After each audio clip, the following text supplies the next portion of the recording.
Captain Dae-ho Kim stood on the bridge of the UES Harmony, watching the stars through the wide viewing window. His hands gripped the metal railing as the ship moved through space. For the first time in 200 years, humans were leaving their home system to explore the galaxy. The bridge was quiet except for the soft hum of machines. Dae-ho looked at his crew working at their stations. Chief Engineer Yuna Park checked the engine readings on her screen. Her dark hair was pulled back in a simple tie, and her face showed deep focus. Weapons Specialist Tae-min Lee sat at his post, his fingers moving over the controls of their quantum-forged weapons. Communications Officer Hyejin Choi wore headphones, listening for any signals from other worlds. "Captain," said Sensor Officer Minho Seo from his station, "we are clear of the nebula now. I can see much further into space." Dae-ho nodded. The thick gas cloud around Earth had hidden humanity from the rest of the galaxy for centuries. Now, they were finally stepping out into the open universe. "Any signs of other ships, Minho?" Dae-ho asked. Minho looked at his displays and frowned. "No, sir. Nothing at all. The space lanes should be full of trading ships, but I see nothing moving." Navigation. Officer Sun Mi-kang looked up from her charts. "Captain, according to our old records, this area should have heavy traffic. Ships from dozens of worlds used to travel these routes every day." Dae-ho felt a cold feeling in his chest. Before humans had hidden in their nebula, the galaxy was full of noise and activity. Thousands of different species traded goods, shared knowledge, and sent messages across space. The Galactic Communications Network carried voices from 10,000 worlds. "Hyejin," Dae-ho called to his communications officer. "Are you picking up anything on the network?" Hyejin removed her headphones and turned to face him. Her face was pale. "Captain, I have been listening for 3 hours now. The network is completely silent. No trading reports, no diplomatic messages, no civilian chatter, nothing." "Maybe our equipment is broken?" suggested Tae-min. "No," Hyejin shook her head. "The network is working. I can hear the carrier signals from the relay stations. But no, one is using them to send messages." Yuna looked up from her engineering station. "Captain, that does not make sense. Even if there was a war, some systems would still be talking to each other." Dae-ho walked to the center of the bridge. His crew looked at him with worried faces. He had been their captain for 5 years, leading exploration missions inside human space. But this was different. This was their first time seeing what lay beyond their hidden home. "Sunmi, set course for the nearest trade station. We need to find out what happened here." The navigation officer entered coordinates into her system. "Course set, Captain. The Kepler trade hub should be 2 days away at current speed." As the ship changed direction, Minho called out from his sensor station. "Captain, I am detecting something strange. There are objects floating in space ahead of us." "What kind of objects?" "Ships, sir, but they are not moving. They appear to be drifting without power." Dae-ho felt his heart beat faster. "Put it on the main screen." The viewing window changed to show what the sensors were seeing. Floating in the darkness of space were dozens of ships from different alien races. Some were small trading vessels. Others were large passenger ships that could carry thousands of people. All of them were dark and silent. "Life signs?" Dae-ho asked. Minho checked his readings carefully. "I am detecting some life signs on a few ships, sir, but very weak. Most appear to be empty." "Yuna, can we bring one of the smaller ships into our cargo bay?" The engineer studied her displays. "Yes, Captain. The cargo bay is large enough for that small transport ship." "Do it. Tae-min, have your security team ready. We do not know what we might find." As the crew worked to bring the alien ship aboard, Dae-ho stared out at the floating graveyard of vessels. Something terrible had happened here. Something that had made every civilization in the galaxy go quiet at the same time. An hour later, Tae-min reported from the cargo bay. "Captain, we have opened the ship. There are survivors inside, but they are in bad condition." Dae-ho hurried to the cargo bay with the ship's medical team. Inside the alien transport, they found 12 beings, from a race called Valerians. They looked like tall humans with blue skin and large silver eyes. But these survivors were thin and weak, huddled together in fear. The eldest Valerian, who wore the robes of a government official, looked up when the humans entered. His silver eyes went wide with surprise. You are the humans from the old stories, he whispered in accented but clear human language. I am Captain Daeho Kim of Earth. Who are you? I am Elder Vin K of the Valerian Republic. We have been drifting for weeks, waiting to die. The alien's voice shook with exhaustion and fear. What happened here? Where is everyone? Elder Vin K looked around nervously, as if something might be listening. When he spoke, his voice was barely above a whisper. They came 3 months ago, the devourers of song. Ancient things from the time before time, they do not just kill, they consume hope itself. Daeho knelt down next to the injured alien leader. I do not understand. What are these devourers? Creatures of pure darkness and hunger. When they feed, they take not just life, but the very idea that tomorrow might be better than today. Entire worlds fell silent in despair before they even arrived. Vin K's voice became even quieter. Those who do not die become empty shells, unable to feel anything but fear and sadness. Yijin, who had followed the captain to the cargo bay, stepped forward. Is that why the communications network is silent? Because everyone is too afraid to speak? The elder nodded slowly.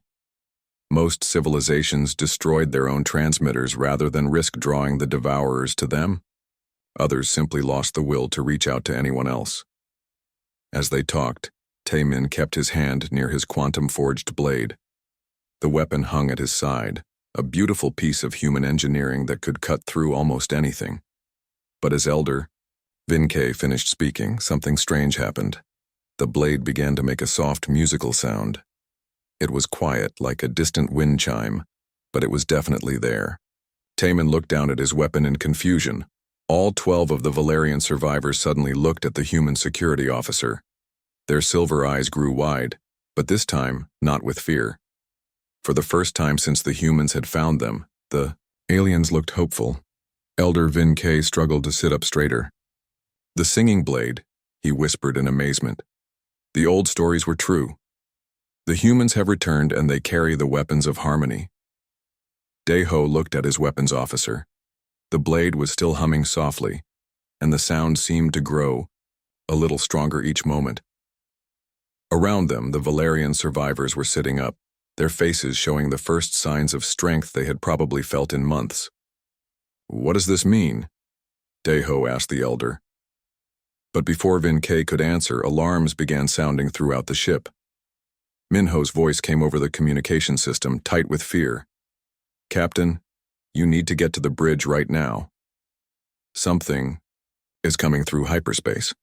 Something very big, and it is heading straight for us. Captain Daeho ran through the corridors of his ship, the sound of alarms echoing around him. Behind him, Taemin helped Elder Vin K walk as fast as the weak alien could manage. The quantum blade at Taemin's side continued to hum with its strange musical sound. When they reached the bridge, Minho was staring at his sensor displays with wide eyes. Captain, whatever is coming is massive. It is bigger than anything in our databases. How long until it arrives? Daeho asked as he took his position. 3 minutes, sir. Sunmi looked up from her navigation station. Captain, hyperspace around us is becoming unstable. It is like something is tearing holes in space itself. Daeho turned to Elder Vin K, who was now sitting in a chair that Yuna had brought him. Is this one of your devourers? The Valerian elder nodded slowly, his silver eyes filled with ancient fear. Yes, they travel by breaking the laws that hold reality together. Where they pass, space itself becomes sick. Weapons ready, Daeho ordered. Taemin moved to his station, his humming blade now singing louder. The sound seemed to fill the bridge with a sense of calm that none of them had expected. Contact in 30 seconds, Minho announced. The main viewing window showed empty space, but suddenly reality seemed to twist. Colors that had no name swirled in the darkness. Space folded in on itself like paper being crumpled. Then, emerging from the impossible geometry, came something that hurt to look at directly. The Devourer was not a ship. It was not made of metal, or any material they recognized. It looked like a living shadow the size of a small moon, with edges that shifted and moved. Parts of it seemed to exist in several dimensions at once. Where it touched normal space, the stars behind it flickered and grew dim. "My God," whispered Hyejin. The creature moved toward them without any visible means of propulsion. As it came closer, everyone on the bridge began to feel something terrible. A deep sadness started to fill their minds. Thoughts of failure and hopelessness crept into their heads like poison. But then Taemin drew his quantum blade fully from its holder. The weapon burst into song. Not just a hum now, but a clear, beautiful melody that seemed to push back against the darkness pressing on their minds. The other crew members felt the crushing despair lift away like fog before sunlight. Elder Vinkei gasped. "The harmony weapon," just like the ancient stories said. "What ancient stories?" Daeho asked, his eyes never leaving the approaching horror. 50,000 years ago, there was a great war. The first time the Devourers came to our galaxy. They had already consumed dozens of other galaxies, leaving nothing but empty space and silence. Vinkei spoke quickly as the blade continued to sing. But this galaxy fought back. A great alliance of races created weapons that could sing with the frequency of life itself. On the main screen, the Devourer had stopped moving toward them. It seemed to be studying the ship, or perhaps listening to the song of the blade. "These harmony weapons," Daeho said. "What happened to them?"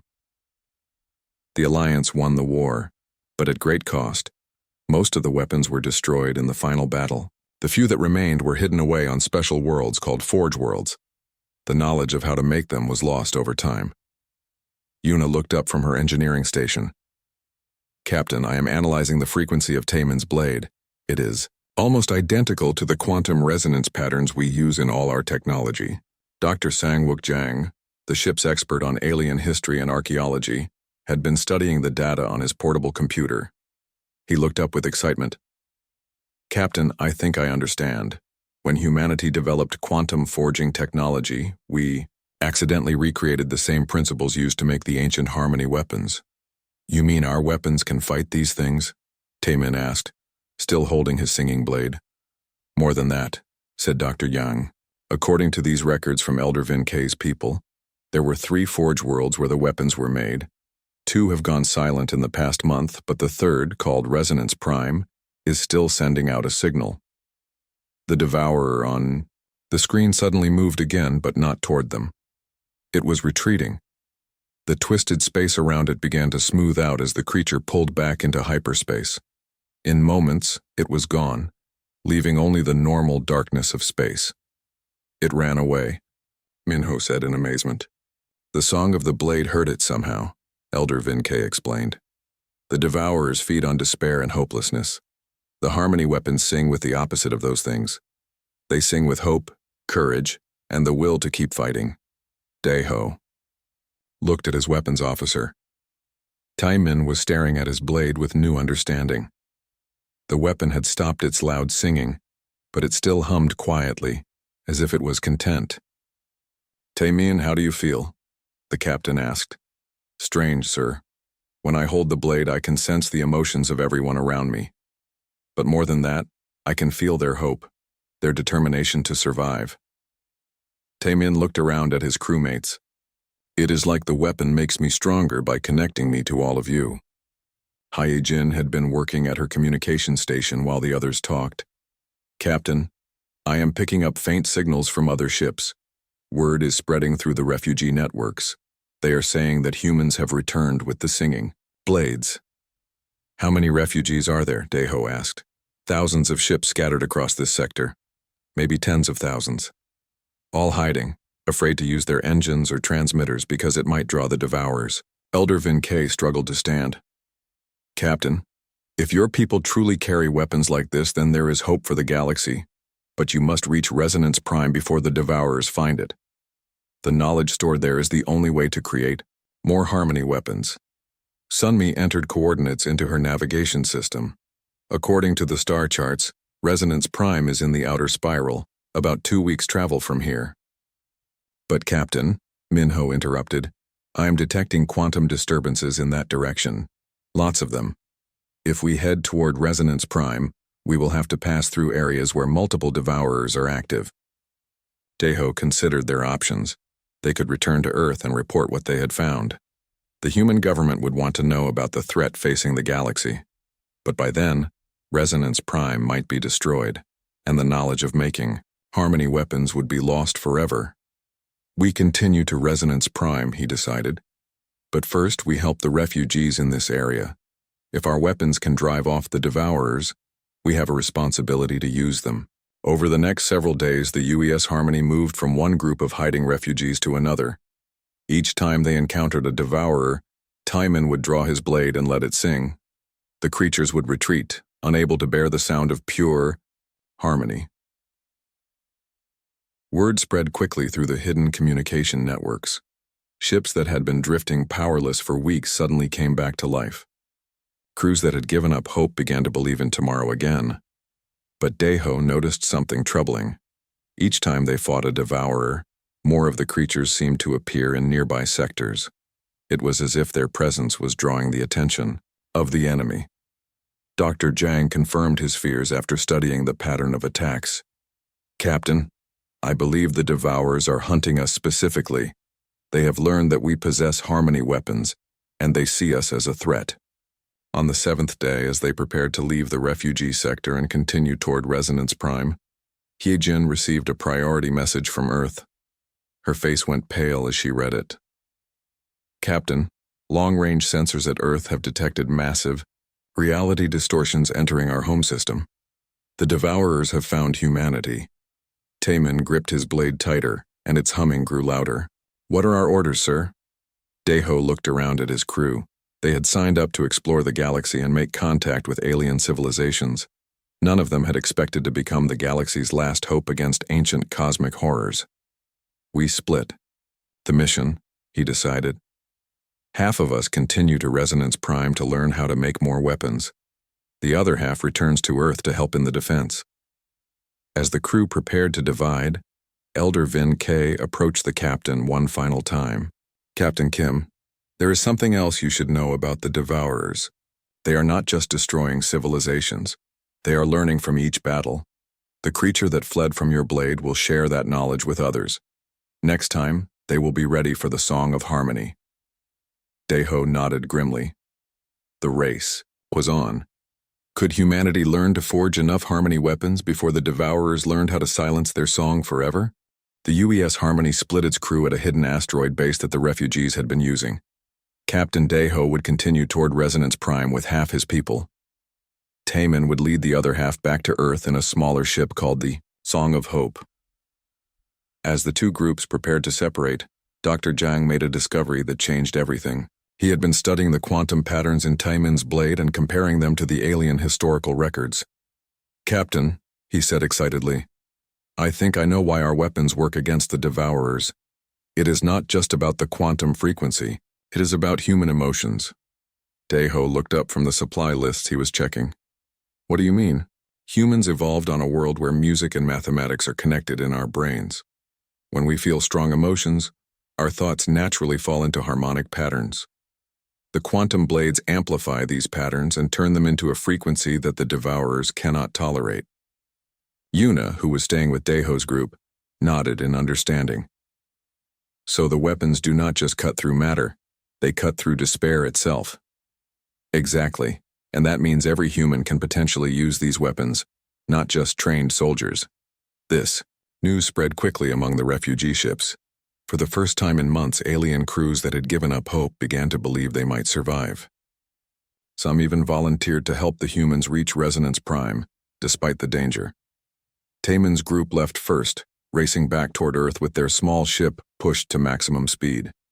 As they traveled, they practiced with their quantum blades, learning to make them sing louder and clearer. Each person's weapon developed its own unique sound, like instruments in an orchestra. Meanwhile, Daiho's group continued deeper into space, following the coordinates Elder Vin K had given them. They were joined by two refugee ships. One carried Captain Lis Ara of the Hegemony Guard, a warrior woman from a proud military race. The other held Tech Priest Quovan of the Machine Collective, whose people had turned themselves into cyborgs to survive in harsh environments. On the third day of travel, They encountered another devourer. This one was different from the first. It seemed to have learned from the previous encounter. Instead of attacking directly, it surrounded their ships with a field of pure despair. The humans felt crushing sadness, tried to enter their minds, but when they drew their blades and let them sing, the darkness could not touch them. But their alien allies were not so lucky. Captain Lysara and her crew began to lose hope despite the song of the human weapons. Tech Priest Quovan's people started shutting down their emotional systems to protect themselves, but this made them unable to feel anything at all. The Devourer is adapting, Dr. Zhang observed from the bridge. It is learning to target different species in different ways. Daeho made a decision that would change the course of the war. He ordered all the humans to spread out through both alien ships, each carrying their singing blade. The weapons created overlapping fields of harmony that protected everyone aboard. The Devourer, faced with 3 ships full of hope instead of the despair it expected, retreated once again. But before it left, it did something that chilled everyone who witnessed it. The creature spoke. Its voice came through the ship's communication systems, a sound like reality itself was breaking. "Small singers," it said, "you delay the inevitable. Suffering ends only in silence.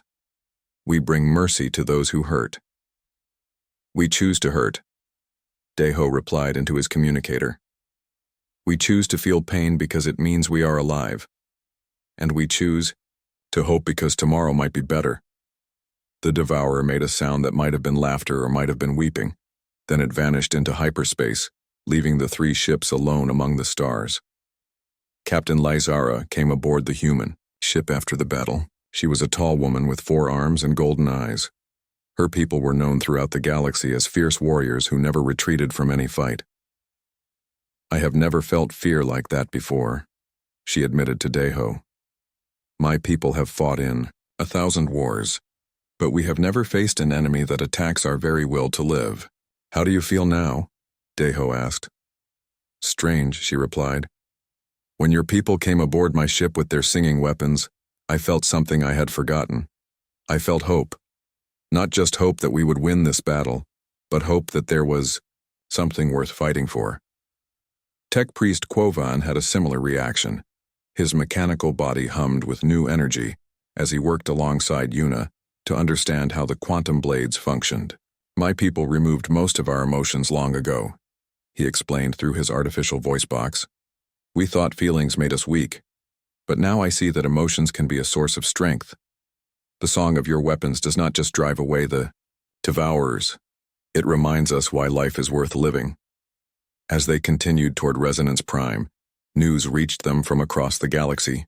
The story of the humans with singing swords was spreading faster than their ships could travel. On worlds that had been silent for months, people were beginning to talk to each other again. Scientists were dusting off old research into harmonic frequencies. Artists were creating music inspired by the sound of hope itself. But the news from Earth was troubling. Taemin's messages described massive battles in humanity's home system. Hundreds of devourers had surrounded Earth, but they could not break through the defense.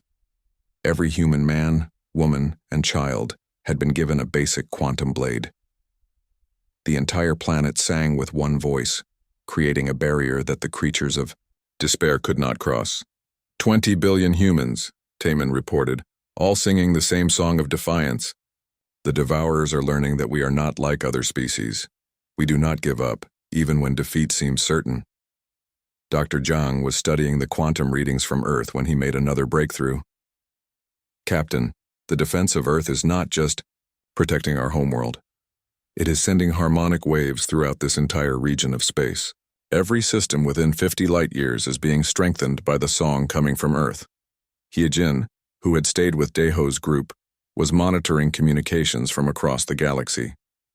"Captain, I am receiving reports from the Cathari Empire, the Synthesis Collective, and even the mysterious Void Dancers. They are all beginning to fight back against the Devourers. They say the human song has given them courage." As they approached Resonance Prime, the nature of their mission became clear. They were not just trying to save the galaxy. They were teaching the galaxy how to save itself. The planet appeared on their sensors as they dropped out of hyperspace. Resonance Prime was unlike any world they had ever seen. It existed in a state of constant flux, with parts of it phasing in and out of different dimensions. The world itself was singing, a deep harmonic tone that resonated through space itself. "By the ancestors," whispered Captain Lysara, "the entire planet is a harmony weapon." As their ships approached the world, they were met by a fleet of guardian vessels. These ships were ancient but well-maintained, and they moved with the grace of dancers through space. A message came through on all frequencies. "Unknown vessels, you approach the sacred world of Resonance Prime. State your purpose and prepare to be judged by the order of the eternal song." Daiho stepped forward to respond, his quantum blade humming at his side. "I am Captain Daiho Kim of the human species. We come seeking the knowledge to forge harmony weapons. Our galaxy is under attack by the Devourers, and we may be the only ones who can stop them." There was a long pause. Then the voice spoke again, and this time there was surprise in it. "Human? Did you say human?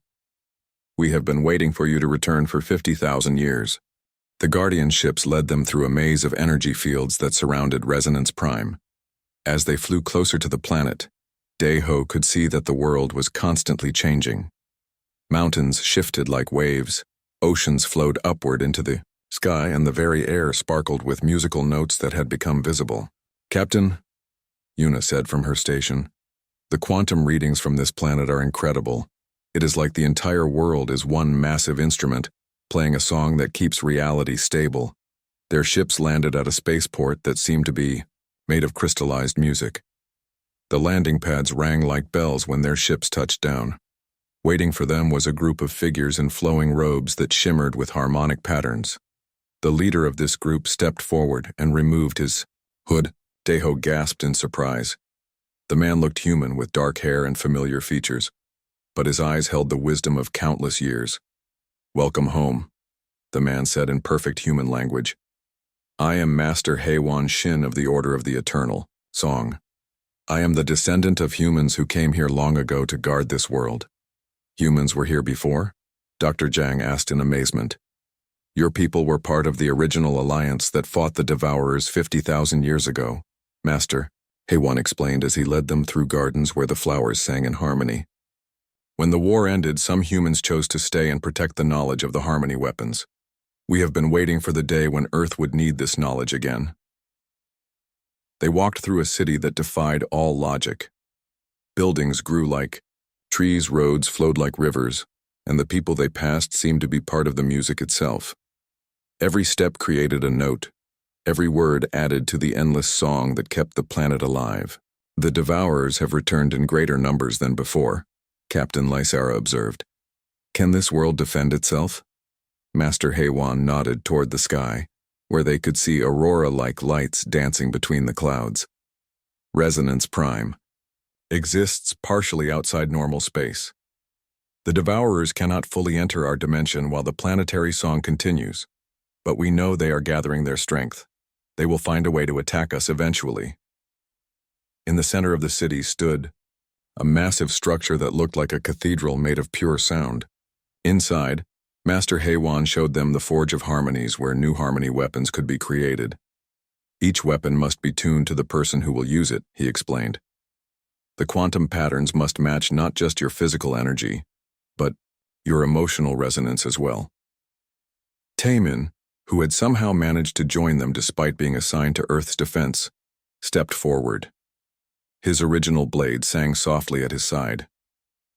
"Master, I want to learn.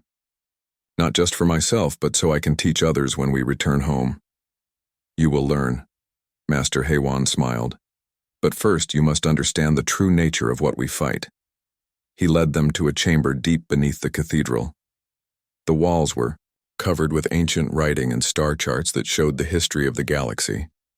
In the center of the room was a sphere of pure energy that contained swirling images. "Look," the master said, "and see the truth about the Devourers." The sphere showed them visions of a universe much like their own, but older. In this ancient place, Civilizations had grown and flourished just as they had in their own galaxy. But over time, the inhabitants of that universe had grown tired of struggle. They had grown weary of hope and disappointment, of love and loss, of all the pain that came with existence. They chose silence, Master Haywan narrated. They chose the peace of nothingness over the chaos of life. But when their universe died, they could not bear the thought that other realities still experienced the pain they had escaped. So they became the Devourers, spreading their mercy to other universes. Dr. Zhang stared at the images in horror. They are not evil. They genuinely believe they are helping us by ending our suffering. That is what makes them so dangerous, the Master agreed. They cannot be reasoned with because they truly think they are saving us from ourselves. Tech Priest Quovan processed this information through his mechanical mind. If they believe suffering should end, then our weapons work because we represent the opposite choice. We choose to experience pain as part of life. Exactly. The Harmony weapons do not destroy the Devourers. They demonstrate that existence, with all its struggles, is still worth choosing. Over the following days, Taemin and several other humans underwent training in the deepest mysteries of harmonic combat. They learned that each person's blade could be tuned to amplify different aspects of hope. Some sang of courage in battle, others of love for family, still others of simple determination to see another sunrise. Meanwhile, Yuna worked with the planet's ancient technology to understand how to mass-produce the weapons. The process was complex, requiring not just advanced manufacturing, but also a deep understanding of the person who would wield each blade. We can make thousands of weapons, she reported to Daeho, but each one will take time to properly tune, and they will only work for humans. Our emotional patterns are too different from other species. He-Jin had been in constant communication with the refugee fleet scattered across the galaxy. The news she brought was both encouraging and terrifying. Captain, resistance movements are forming on dozens of worlds. The story of our singing blades has inspired them to fight back. But the Devourers are responding by sending larger and more powerful entities. Some are the size of entire solar systems, Doctor. Yang made a disturbing discovery while studying the ancient records. Captain, I have learned something about the previous war with the Devourers. The Alliance won, but only by sacrificing entire star systems to power a galaxy-wide harmony weapon. Billions died to save trillions. Master Haywan confirmed this. Grim history. The great sacrifice was necessary to drive the Devourers back to their own dying universe. But this time they have come in much greater numbers. The old solution will not be enough. Then what do we do? Daeho asked. We must try something that has never been attempted before. Instead of driving them away, we must teach them to choose existence over silence. We must convince beings of pure despair that life is worth living. Taemin, now carrying a blade that sang with the combined voices of every human who had ever lived, looked up from his training. How do we teach hope to creatures that have forgotten what hope means? We show them what we are willing to sacrifice for it, Captain Lysara said grimly. She had been working with the human weapons specialists, learning to fight alongside them even though she could not wield their blades directly. My people have a saying, the tree that sings in the storm is stronger than the one that bends in silence. As they prepared to leave Resonance Prime with their new knowledge and weapons, long-range sensors detected massive disturbances throughout the galaxy. The Devourers were massing for a final assault. Every inhabited system would soon be under attack. Master Haywan gathered the humans for a final meeting. You carry more than weapons now, he told them. You carry the hope of every living being in this galaxy. The song of your blades must become the song of an entire universe choosing to exist despite the pain of existence. Daeho looked at his small group of humans, aliens, and cyborgs. They would return to a galaxy at war, armed with weapons that sang of hope and knowledge that had been preserved for 50,000 years. The odds against them were overwhelming, but that had never stopped humans before. What happens if we fail? Yuna asked quietly. Then the galaxy falls silent forever, Master Haywan replied. But I do not believe you will fail. You are human. You sing even when everything seems lost. That is your greatest strength, and it is exactly what this galaxy needs. As their ships lifted off from the singing world carrying forge plans for thousands of Harmony weapons, Daeho sent a message to every resistance cell and refugee fleet in the galaxy. This is Captain Daeho Kim of the human species. We have learned the secret of the Harmony weapons and we are coming home. To all who can hear this message, do not lose hope. The silence will not last forever. Soon, the entire galaxy will sing as one, and even the Devourers will remember what it means to choose life over emptiness. The final battle for the soul of the galaxy was about to begin. The return journey from Resonance Prime took 2 weeks, but the galaxy they came back to was not the same one they had left. As their ships dropped out of hyperspace near Earth, Daeho saw something that filled him with both pride and terror. The entire Sol system had become a fortress of song. Thousands of human ships moved in perfect formation around Earth, each one carrying crews with quantum blades.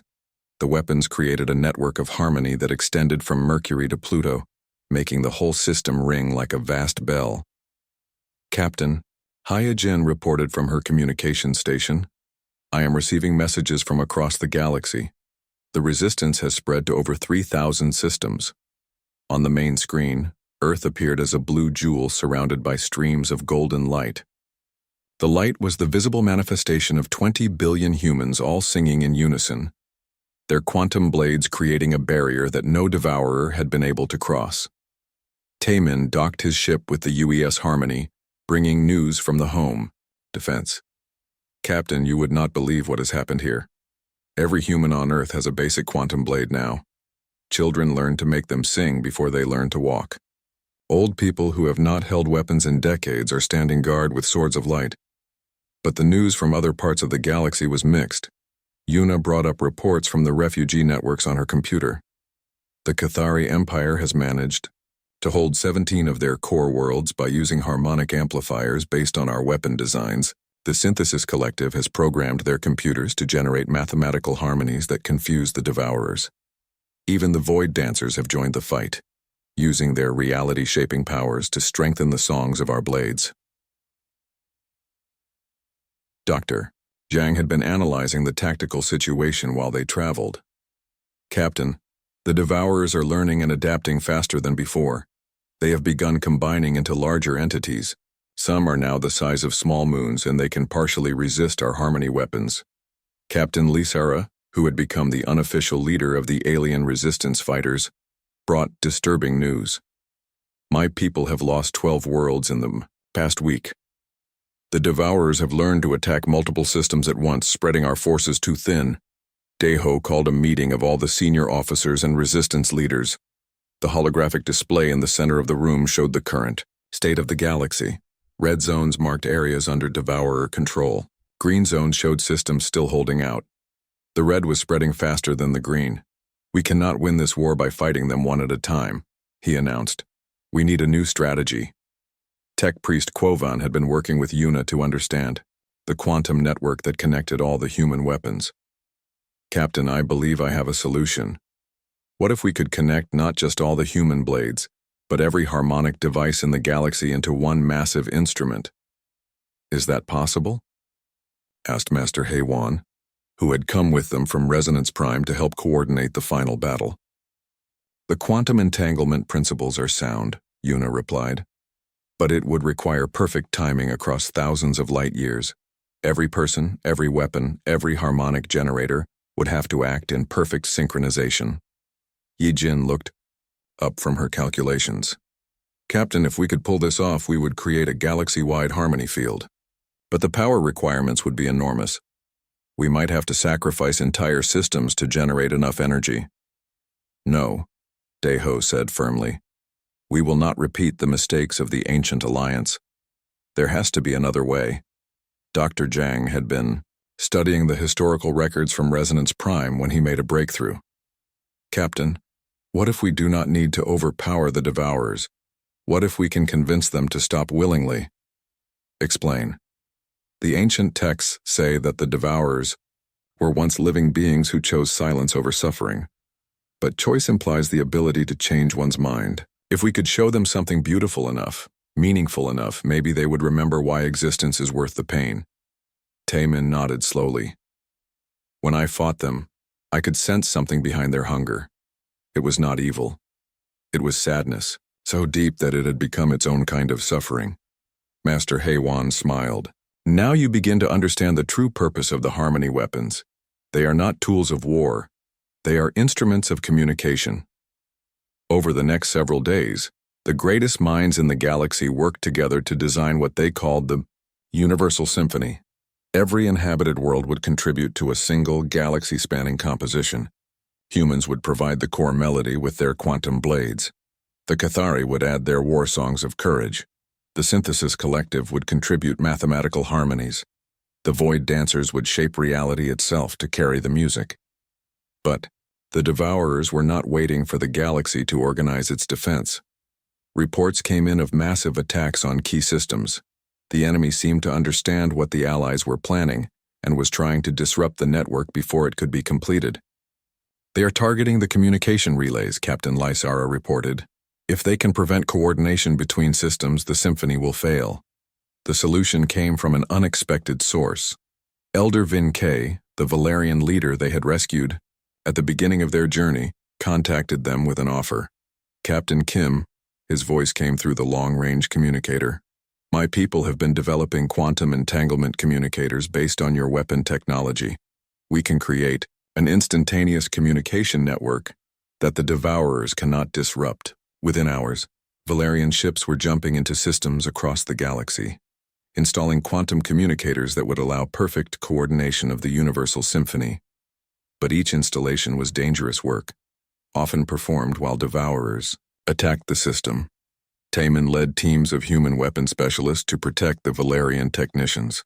His blade had grown more powerful during the training on Resonance Prime, and now it could create harmony fields large enough to shield entire fleets. The network is almost complete, Hyjin announced on the 10th day. 97% of inhabited systems are now connected. But then the worst possible news arrived. Long-range sensors detected a massive disturbance in deep space. The Devourers were combining into something unprecedented, a single entity the size of a small galaxy, heading straight for the core worlds. The Great Devourer, Master Haewon said grimly. The ancient texts mention it. When all else fails, the individual Devourers sacrifice themselves to create one ultimate expression of their philosophy. How long until it reaches the core systems? Daeho asked. 3 days, Minho replied from his sensor station. Captain, this thing is so large that its gravity is distorting space around it. Stars are being pulled out of their orbits as it passes. Dr. Jang was running calculations on his computer. Captain, even if our Universal Symphony works perfectly, I do not think it will be powerful enough to affect something that large. Then we make it more powerful, Daeho decided. We include Earth itself in the symphony. The plan was desperate and dangerous. Earth's entire population would focus their quantum blades on the planet's core, turning the world itself into a massive harmony weapon. The risk was enormous. If they miscalculated, they could destroy their own homeworld. 20 billion people, all singing in perfect harmony, Yuna mused. The quantum resonance alone might tear the planet apart. Or it might save the galaxy, Taemin countered. Captain, I volunteer to coordinate the Earth Symphony. My blade is attuned to the planetary frequency now. I can guide the others. As preparations began for the greatest musical performance in galactic history, Daeho received a private message from Master Haewon. Captain, there is something you must know. The Universal Symphony has been attempted before but never completed. The power required is so great that it changes the people who participate in it. You may save the galaxy, but you may also transcend your current existence. What does that mean? You may become something more than human, or less. The harmony of the universe is a force beyond mortal understanding. Daeho looked out at the stars, where thousands of races were preparing to sing together for the first time in galactic history. The choice was simple. Risk everything to save everyone or watch the galaxy fall silent forever. Master, my people have been making impossible choices since we learned to think. This is just the latest one. As the Great Devourer approached, consuming star systems like a cosmic wildfire. Every inhabited world in the galaxy prepared to sing the song that would determine the fate of all existence. The great devourer filled half the sky as it approached the core systems of the galaxy. It was no longer a creature of shadow and hunger, but something far more terrible, a living embodiment of the choice to end all suffering by ending existence itself. On Earth, 20 billion humans stood ready with their quantum blades. In the command center, Taemin held his master weapon, now glowing with the combined hope of his entire species. His blade had evolved during the crisis, becoming something that sang not just with human voices, but with the dreams of every living being. All systems report ready, Heejin announced from the communication center. The quantum network is stable across 3,000 star systems. Captain Daeho stood on the bridge of the UES Harmony, now serving as the central coordination point for the Universal Symphony. Around him, his crew prepared for what might be their final mission. "Begin the symphony," he ordered. Across the galaxy, the music started small. On Earth, a child in Seoul drew her tiny blade and let it hum with simple hope for tomorrow. An old man in Cairo added his voice, singing of all the sunsets he still wanted to see. A woman in São Paulo thought of her unborn grandchildren and let her weapon sing of their future. The song spread outward from Earth like ripples on a cosmic pond. The Cathari Empire added their war chants, not of violence, but of the courage, to keep living despite pain. The Synthesis Collective contributed mathematical harmonies that described the beauty of ordered existence. The Void Dancers shaped reality itself to carry the music to dimensions beyond normal space. In the asteroid belts, miners sang of honest work that built better tomorrows. On the farming worlds, families added their voices to hymns of growth and harvest. Even the refugee fleets, scattered and afraid, found strength to sing of hope for new homes among the stars. The great devourer slowed as the symphony reached it. For the first time in eons, it encountered something it had not expected, not defiance, but invitation. "Join us," the music seemed to say. "Remember what it felt like to choose joy despite sorrow, love despite loss, hope despite uncertainty." The massive entity shuddered as conflicting impulses warred within it. It was composed of billions of individual devourers who had once been living beings. Each one had chosen silence, but deep inside, some spark of their original nature remained. Dr. Young monitored the quantum readings from his science station. "Captain, the entity is destabilizing. The symphony is affecting its internal coherence." But then something unexpected happened. Instead of attacking or retreating, the great devourer began to sing.